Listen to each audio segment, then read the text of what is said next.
We are Argos. And we're doing Pandora in the Box. Pandora's Box.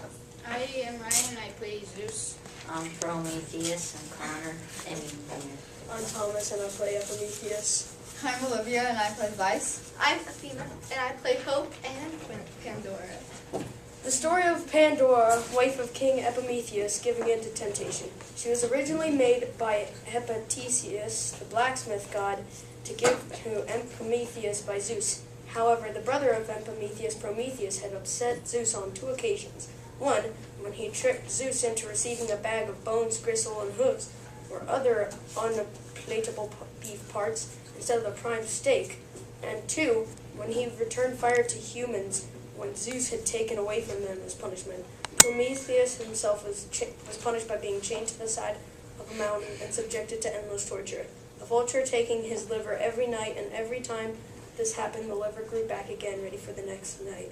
And Epimetheus was also punished by being given Pandora. At first sight, a perfectly beautiful woman, but sadly, one who was lazy and unfaithful. She was told not to open a chest, but couldn't resist, and let out all the evils of the world, ensuring the future suffering of mankind. And who is responsible for me feeling this miserable and irritable today? This lot are all guilty in their own different ways.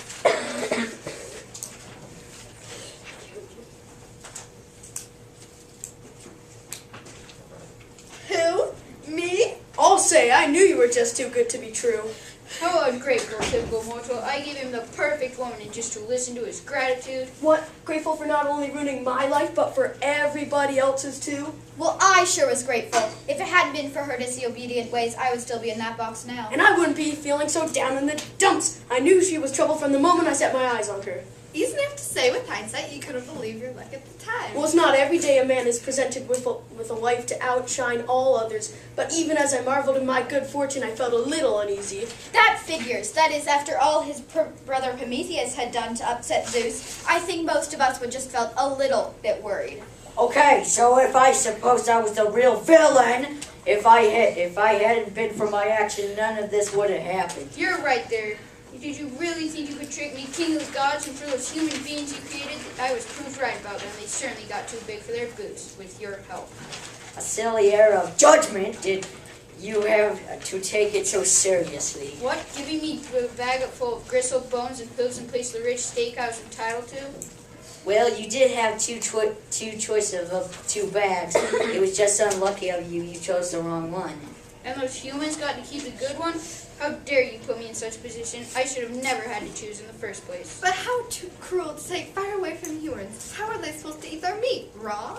Quite so, a fitting punishment until Prometheus here decided to steal that fire back again.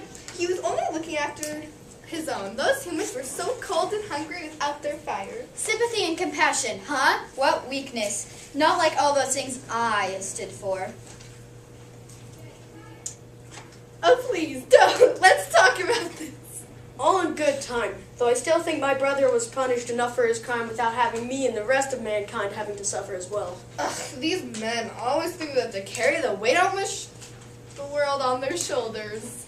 You said she was a bad lot, unfaithful, lazy, vain, but stupid too. Even I know is Atlas, not Prometheus, who was punished by having to carry the world.